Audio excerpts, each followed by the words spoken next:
Welcome to this workshop, From Silos to Systems, Getting Started with UDL in Higher Education. The first part is called UDL as Disruption. Some of you may know David Rose, or at least know of him. He's one of the founders of the UDL framework, and just a wonderful human being. For each of the UDL IRN summits, David has made closing remarks. This past year, one of the things he highlighted in reflection of the UDL summit and his career in developing UDL was that UDL, he believes, is a disruption, a disturbance. In his words, he said, UDL is one of the things that is true about UDL is it's a very disruptive force. He went on to say, it's not the guidelines and checkpoints that are important, it's changing culture. I like saying that out loud and acknowledging it. To bring UDL into higher education is nothing if not subversive. I'm going to generalize a moment about higher education to demonstrate this point. What I'm going to do is look at some of the things that I see as classic higher education values and contrast these to what UDL seems to value for higher education. For example, classic higher education values tradition, whereas UDL embraces change. Higher education values independent practice, whereas UDL schools are bolstered by collaboration and community. Higher education tends to build on rigid structures such as seat time, 4-year degrees, set curriculum, reliance on textbooks and lectures. But UDL calls for systemic flexibility. Higher education often sees rigor as methods and materials for instructions. Can students read a lot and write a lot in short amount of times? Can they focus for an hour-long lecture? But a UDL view of rigor is squarely on the objectives and outcomes. What can students know and do at the end of instruction, regardless of how they got there or how they demonstrate it? In higher education, we've come to focus on accessibility as accessibility to spaces and content, but UDL calls for accessibility to learning and expert learning. In higher education, we tend to still gravitate towards the medical model of disability, in which we see students with disabilities as being the problem. The issue belongs to the student, whereas the social model of disability sees disability as a social construct and something that can be modified based on one's environment. And thus, getting started with UDL in higher education is ultimately about movement, about shifting our thinking from how we have thought about things to how we can think about things in such a way that benefits all of our students. I think it's critical that we begin understanding this perception, and I hear it all the time from different people in different contexts. For example, my colleague Jody Black from Fleming College in Ontario similarly expressed UDL cultural change in terms of 4 fundamental paradigm shifts. A movement from seeing barriers as student problems to being environmental problems when we're talking about curriculum. A movement from seeing differences in terms of static disability labels to seeing gradual and predictable variability among learners. A movement from provision of access to content to a focus on the development of expertise among all of our students. And a movement from seeing disability from the medical model to the social model. And this, in that context, she means in service delivery. For example, the role of the Office of Disability Services and other such programs. Beginning with this understanding that UDL change in higher education is not simply about changing methods, materials, or curriculum. Those are all important and play a role. It's so important. It's about changing culture. And if we're honest, that's a whole lot more difficult. We need to be prepared to deconstruct what exists before we can use that ground to rebuild new experiences for teaching and learning in our schools. Well, what does that mean? Let's take a look at this process. For me, deconstructing our practices in higher ed is a process of reflecting on what we do, why we do it, and if it works or if there's a better way, and using the answers to those questions to make decisions about how we in fact can improve it. Let me take a look at an example. On the first day of class. Now, I teach teachers, and on the first day of class, I get this opportunity to talk about the first day of class. So there's sort of this meta feel to it. But this principle, this concept can apply anywhere in higher education. What I do with the students is I discuss their expectations for what happens in the first day of class. And they typically say, we expect to go over the syllabus and maybe do some sort of a name game and so forth. And for each of those, we begin asking, why? What is the function of that? Do you feel like you know your colleagues after you just do one of those name games? Or do you feel like you have a good handle on where the class is going by reading through the syllabus? Are you even paying attention after the first 10 minutes of going through a syllabus, especially if this is the third or fourth syllabus reading that you've had that day? And these questions oftentimes lead to these moments of, wow, I never thought of that. That these methods that we're using are not necessarily accomplishing the goals, certainly not for everybody. And then we begin asking, are there better ways? How can I better introduce you to what we're doing over the course of this semester that doesn't involve reading a document together for our first class?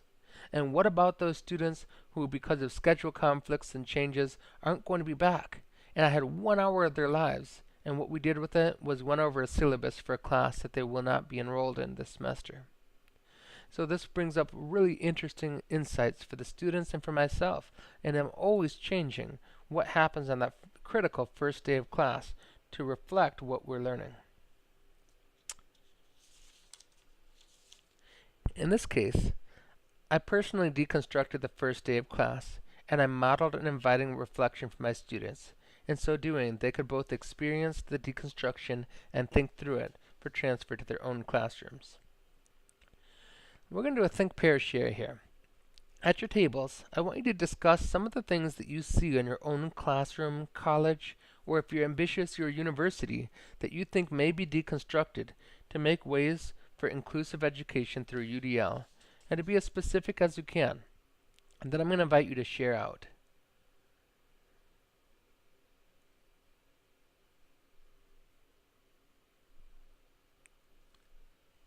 Part 2. UDL isn't just something you do. If you spend enough time hanging around with people like those who are here today, UDL people, you may find yourself in conversations in which somebody stumbles around the concept of doing UDL. I've heard it many times in the last couple of years where somebody's starting a sentence like, well, I saw so-and-so doing UDL, and I don't want to say doing UDL. And it becomes this awkward, how do I say this? And I think the reason that we have a hard time with this is because UDL is ultimately a framework. It's ultimately a cultural change. One doesn't do culture. One doesn't do a framework. What we do are methods. And that's not what UDL is. So what do we mean when we talk about implementing UDL if it's not a method? Well, I propose that there are methodological aspects to UDL, that we might look at UDL in terms of different layers. So at its core, I think we do have the UDL guidelines, which are very practical, and they answer the question, what we do. What do we do? And then on the next layer, we don't just use those guidelines helter-skelter. Very few people who invest in UDL will say just because you're using the checkpoints that means you're doing UDL. No. UDL is a design process. It governs how and why we do what we do. I have to know the context. Think about the variability of my students in terms of this particular learning objective in order to decide which of the checkpoints are relevant for this situation. And so the UDL design process helps us think about how and why we do what we do. And then we've got what David Rose is talking about, this idea of culture, UDL as culture, that answers the question, who are we, or who we are. And this encompasses things like attitudes and values, our support structures in our community. And oftentimes, in different UDL discussions and circles, we hear one or the other of these being promoted as this is what UDL is, not that. Even David Rose talked about how it's not the checkpoints, it's cultural change that's important. I want to suggest that we don't have to deal with this conflict. We don't have to parse it out. Because to me, as soon as we start talking about UDL as cultural change, the other two things fall into place. When we think about any kind of culture, certainly the things that people do and the reasons they do them are central to culture, but they are not all that culture is. So the culture is enough to embrace these things and give us the reasons, give us the attitudinal dispositions, give us the community support for making design decisions and for implementing those decisions in practice.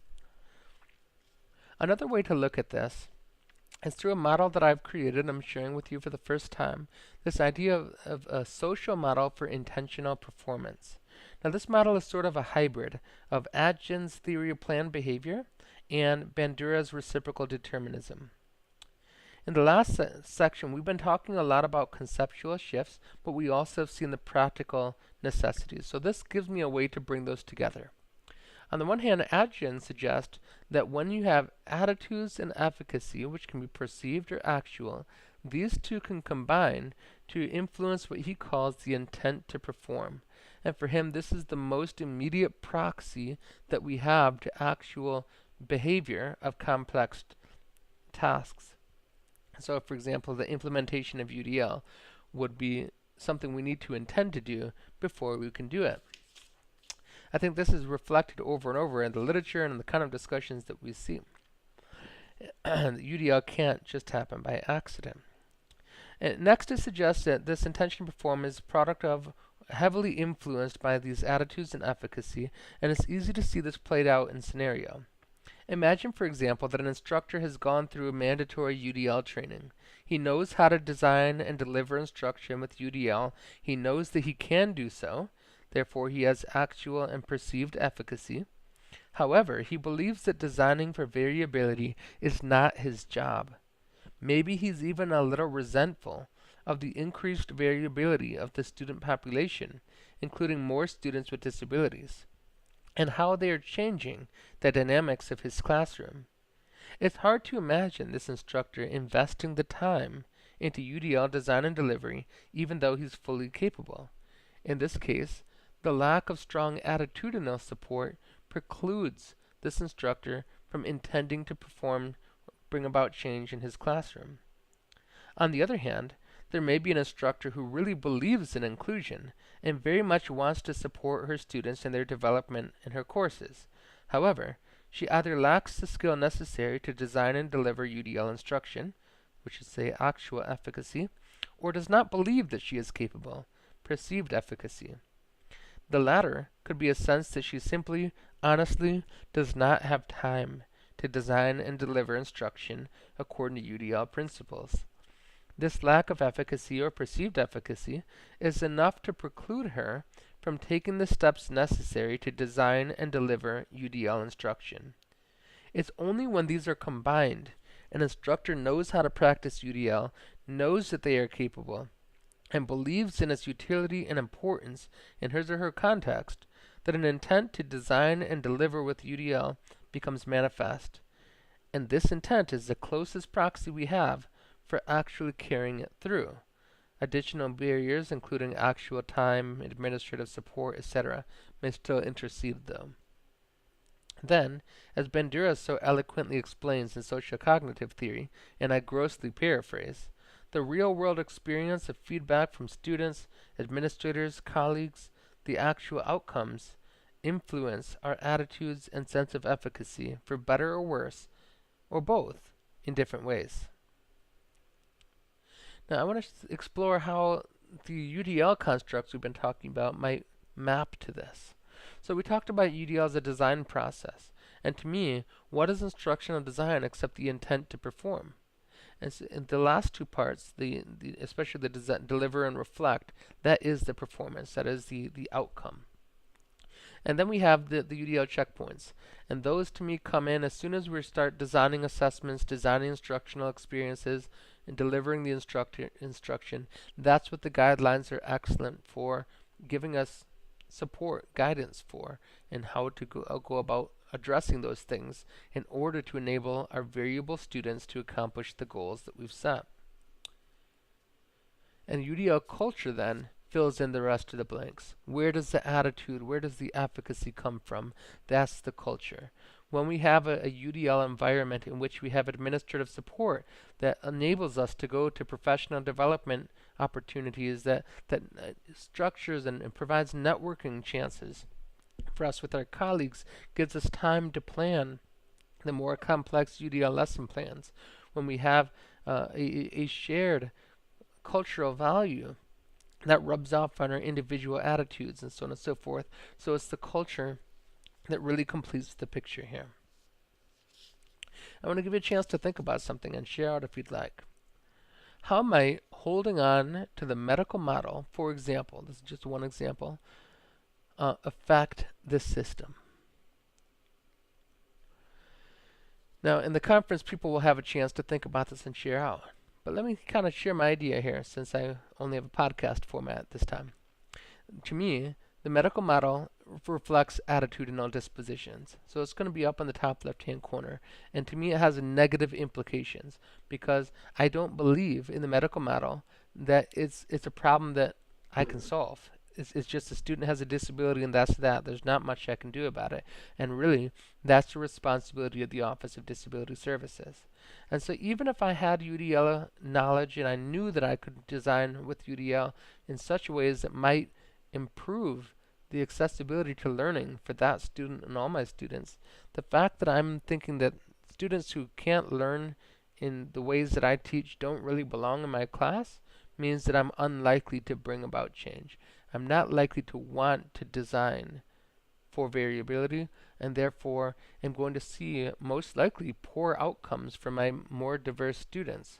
And that might then reciprocally reinforce my understanding, my attitudes that these people don't belong in my class, and reinforce the sense of this isn't something that I can do. Look, even the Office of Disability Services couldn't help them. So we can see how a single issue somewhere in the map can affect ultimately the performance and the outcomes and have a reciprocal cyclical effect, and this could be positive or negative. To this point, we have examined two related conceptualizations of UDL. We have seen UDL as a disruptive force in higher education, calling for deconstruction of many of our traditions in higher ed and a willingness to challenge and reflect.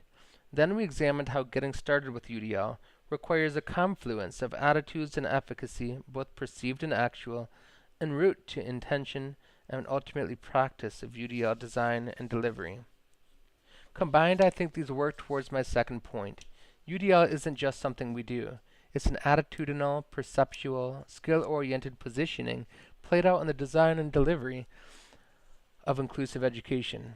Understanding the different forces that work here may help us diversify how we deliver UDL and other professional development, and how we identify and thereby address the reasons some individuals, including ourselves, don't intend to try UDL in their own classrooms.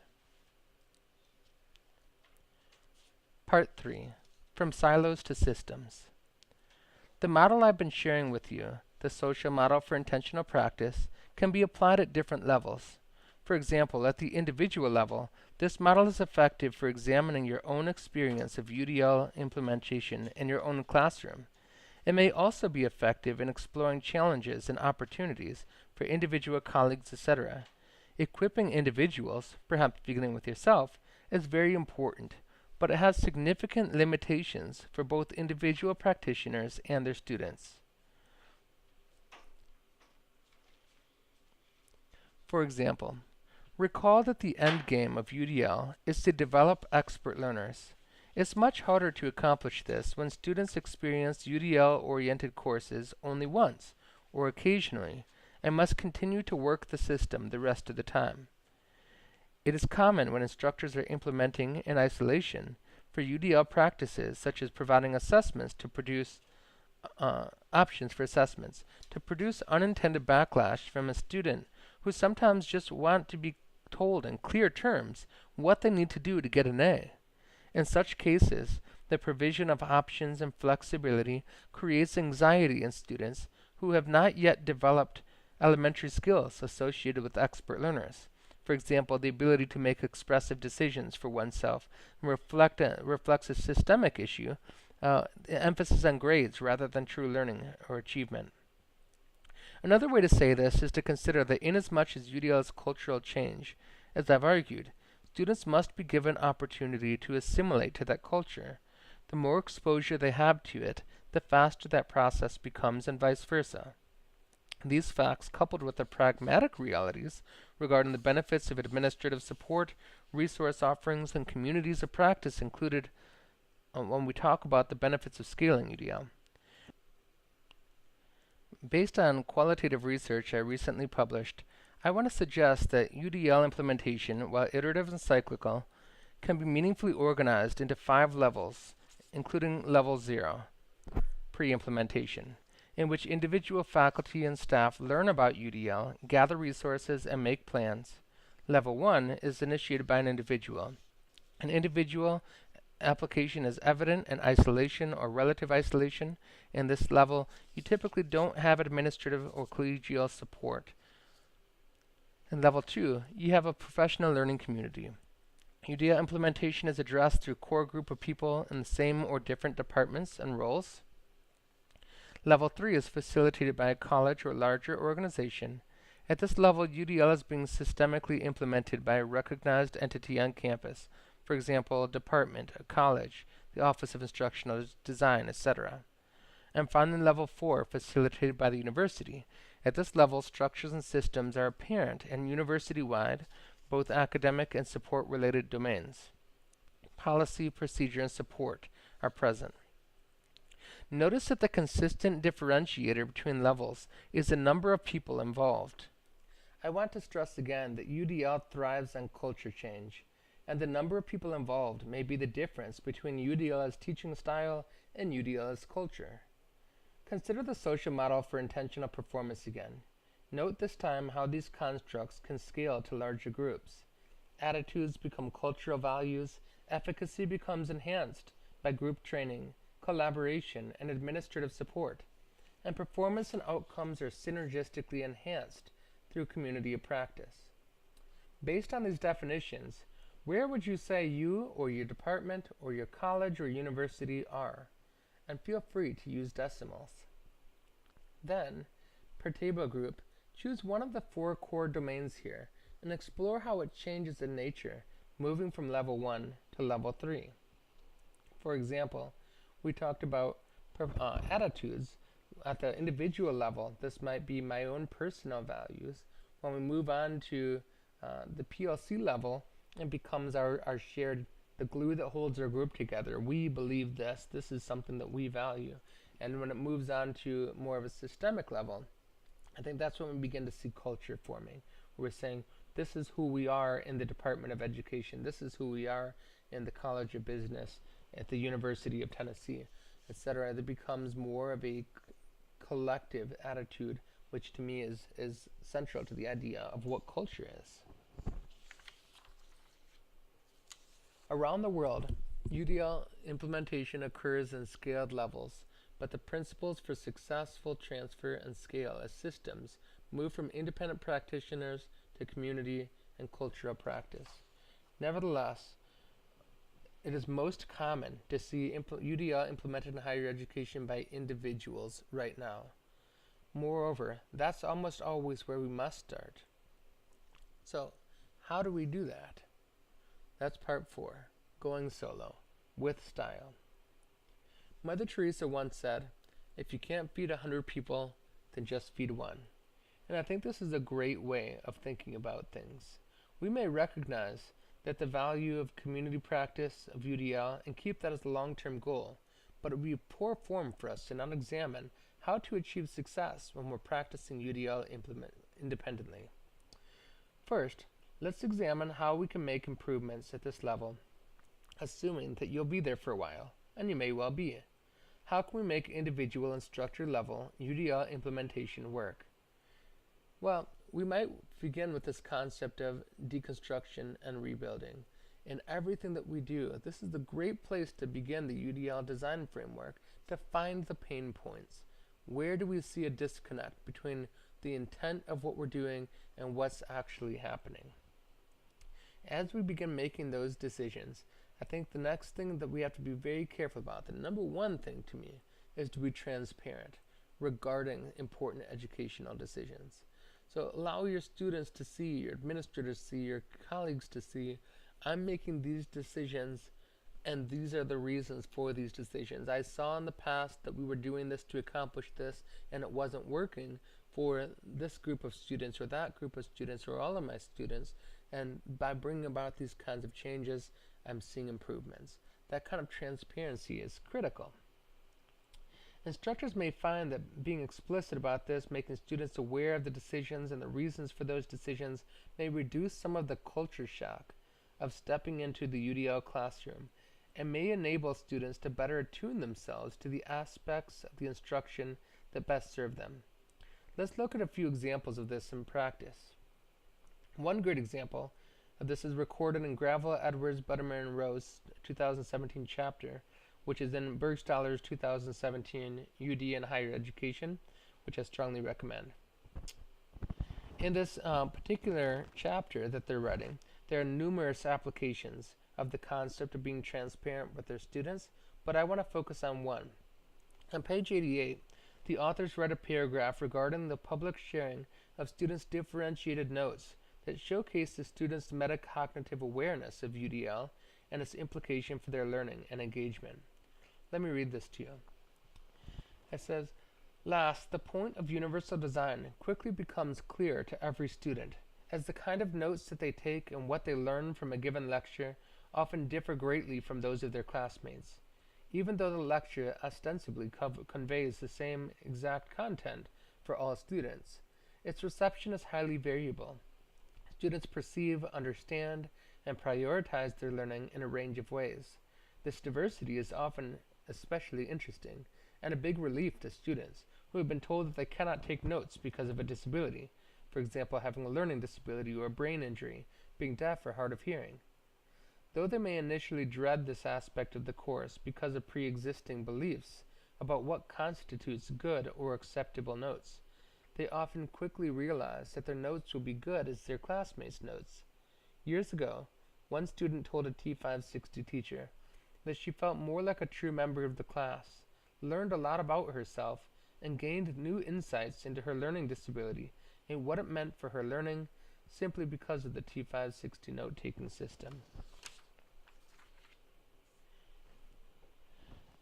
Another example of this, when it comes to assessment, may be in a context in which students are given options for how to demonstrate their learning, for example via essay, presentation, or independently or in pairs. Now, oftentimes what I've seen and heard from others is that when you give a group of students independently, so they're not in a UDL system, and they're in a class in which for the first time they're experiencing this sort of option. And one of those options is a traditional assessment form, let's say a PowerPoint presentation, and the other two are more dynamic, more unusual for the students. What tends to happen is that when we tell them to choose an option, the vast majority of students gravitate towards tradition. And this might seem discouraging. You know, if you went through the time to develop these other options and nobody wants them, it seems to reinforce this idea that, you know what, the students really only need one option that really meets the needs of just about everybody, kind of thing. But what we found to be especially effective is to remember the end game, that we're trying to develop expert learners. We're not just giving them options for the sake of options, we're giving them options so that they can choose the one that's best for them.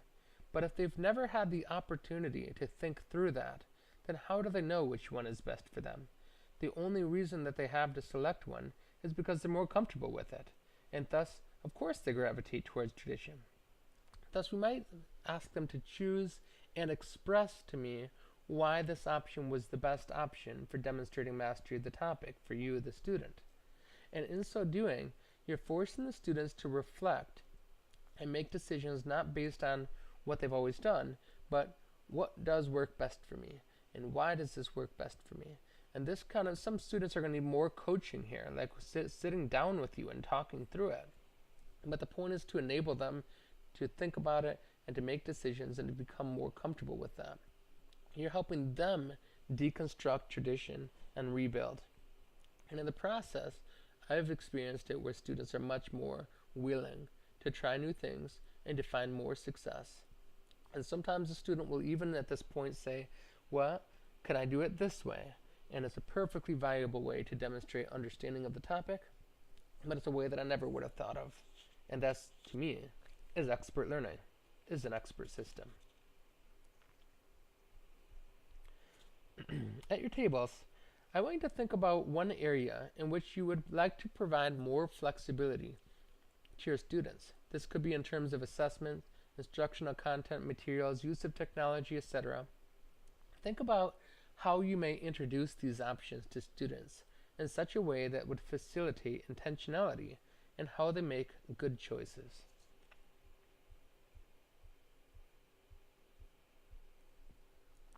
I want to encourage you who are beginning with your journeys as UDL practitioners to take a medium-range view to getting going. I've frequently heard from others who practice UDL in their classrooms that redeveloping existing courses into UDL courses is an iterative process that spans multiple terms or even years.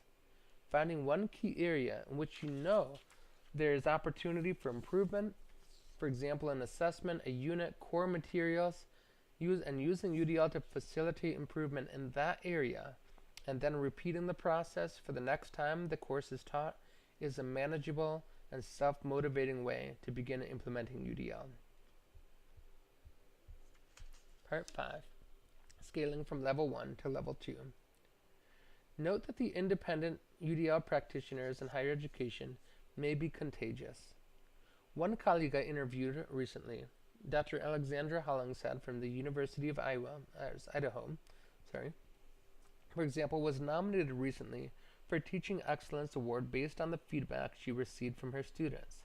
This recognition may open venues for dialogue from others who have not experienced Alex's success in this classroom, and thus her voice in this context becomes larger, and she's more likely to impact those who are nearby, those who are proximal, her colleagues in her department, that kind of thing. When this happens, I call it passive influence. However, in the context of higher education, it is unlikely that passive influence alone will be enough to promote the kind of change that we're talking about. Oftentimes, we see that other colleagues are doing great things. Not just Alex. Lots of people are doing great things all the time in higher education.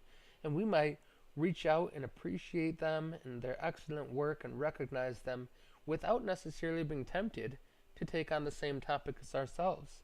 That's not what higher ed is about.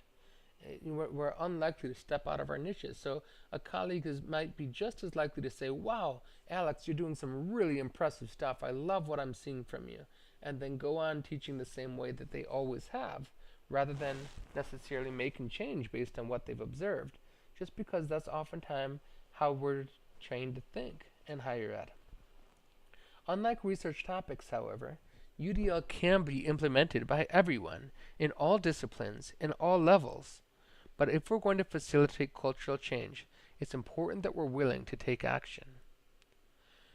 Passive UDL sharing is unlikely to be successful by itself. More active approaches are warranted. Level 2 implementation in higher education is about forming professional learning support communities. There are no hard and fast rules as to how many people should be in this community, whether they should all come from the same department or college, or whether a combination of knowledgeable staff and faculty may be best. There are all relevant and important questions to explore in context.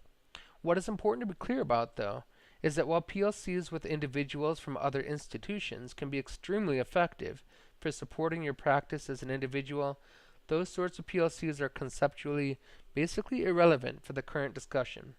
What we're striving for is cultural change in your university. You may think of this in terms of social network theory with nodes, what I'm demonstrating here. Your UDL PLC with people at other institutions connects you to other universities only through you. But when you have a microsystemic network of UDL practitioners all in the same university, each of which connect with others in the university and so on, the potential for local cultural change is greatly enhanced. So it's all about finding your people, or if you have to, making your people.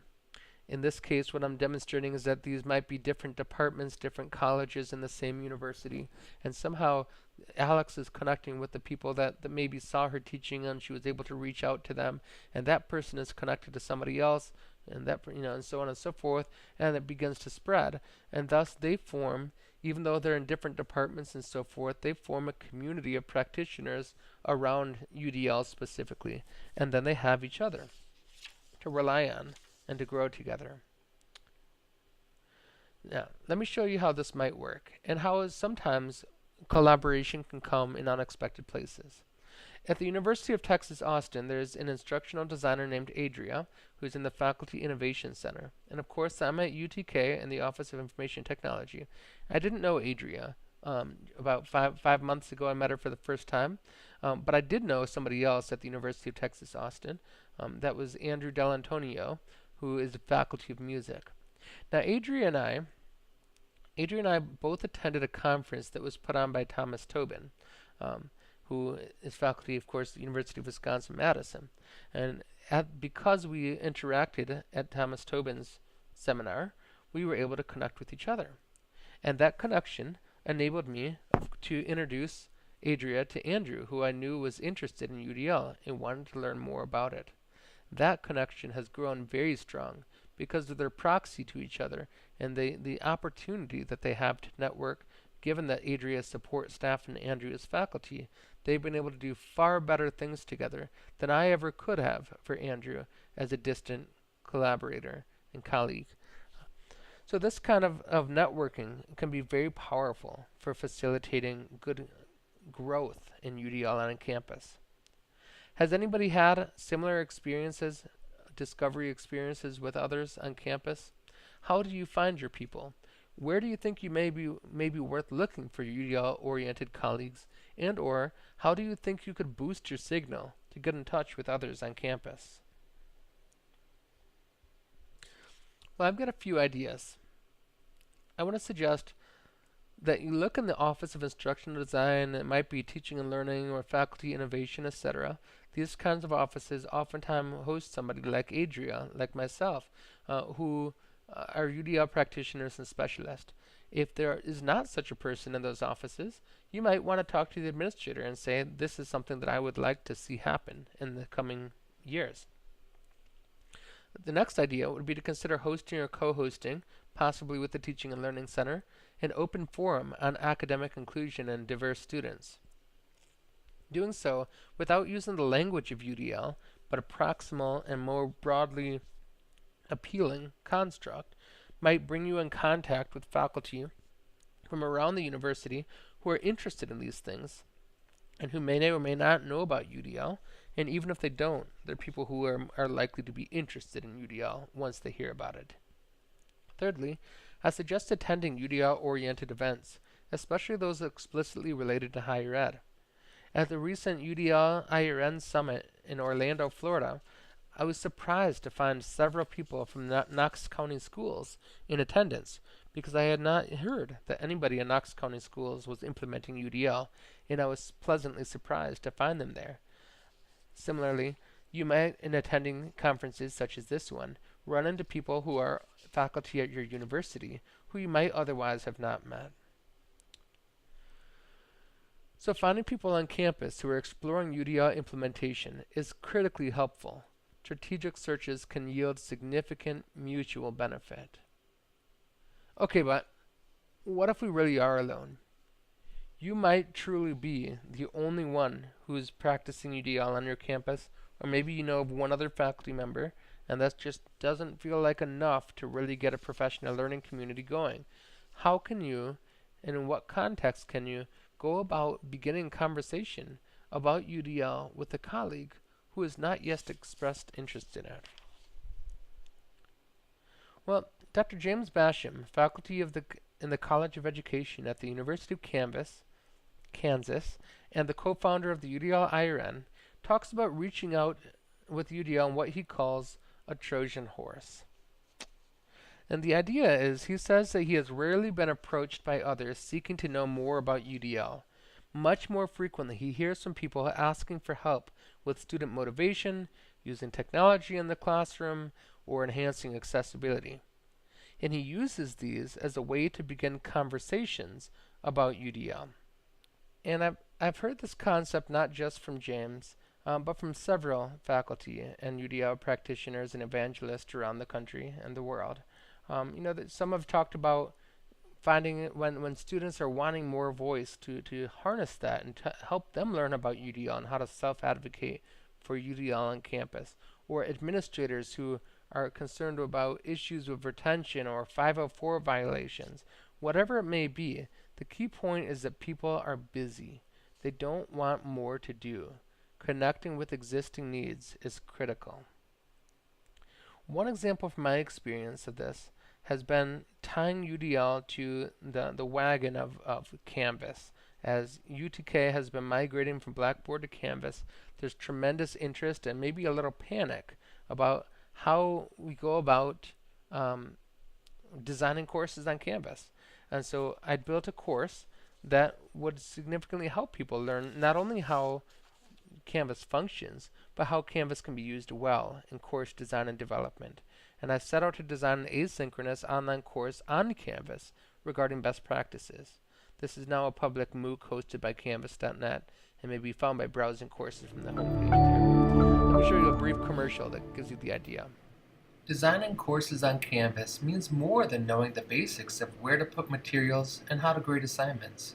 Good course design is that which accounts for the variability you can expect in terms of student background knowledge and skill, interest and motivation, preferences for learning and expression, ability and disability.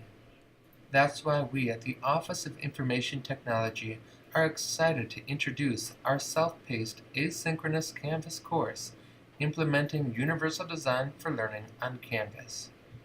Universal Design for Learning, or UDL, is a research-based framework for proactively improving efficiency and effectiveness in the design of learning experiences. And so on. So the idea here was simply to create a connection to something that was already important, already interesting, and make it meaningful. The point wasn't simply to hijack that so I could get in a word about UDL, but to actually show how UDL could really improve things in a meaningful way for people who are already interested in such improvements.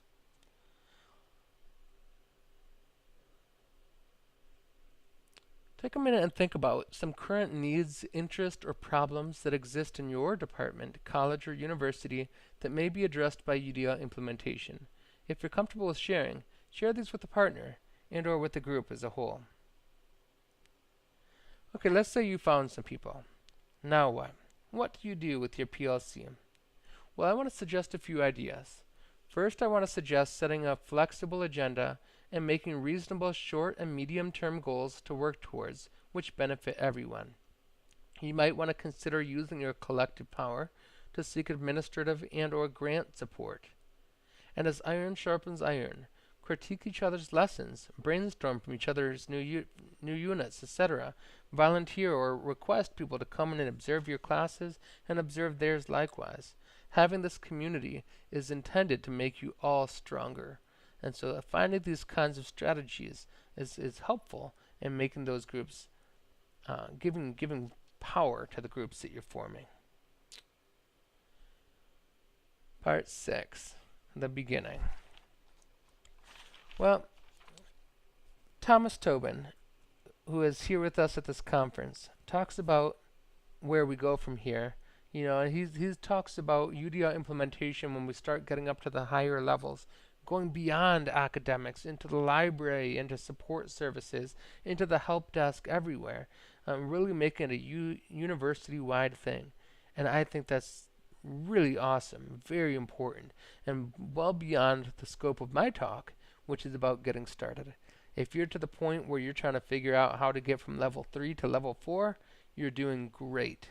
And as far as I know, there are very few universities in the world that have gotten to level 4.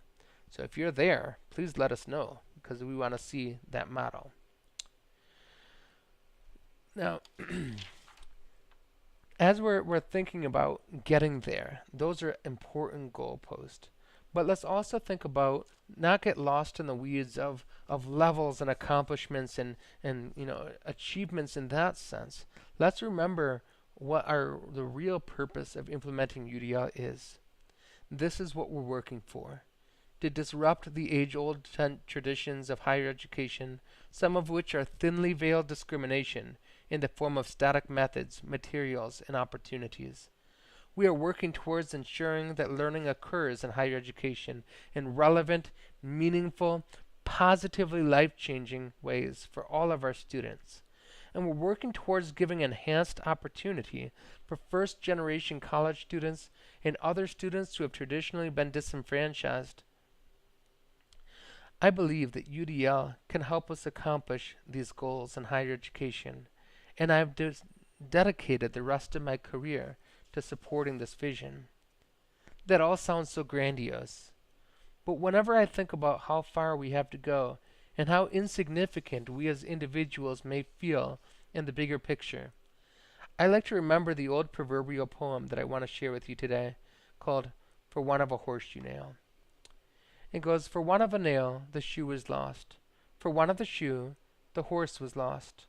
For want of the horse, the rider was lost. For want of the rider, the message was lost. For want of the message, the battle was lost. For want of the battle, the war was lost. For want of the war, the kingdom was lost. All this for the want of a horseshoe nail. UDL is all about scaling up, and it begins with an individual who forms a group, who moves to college, who changes the culture. The end game is important, but if you can't feed 100 people yet, just feed one.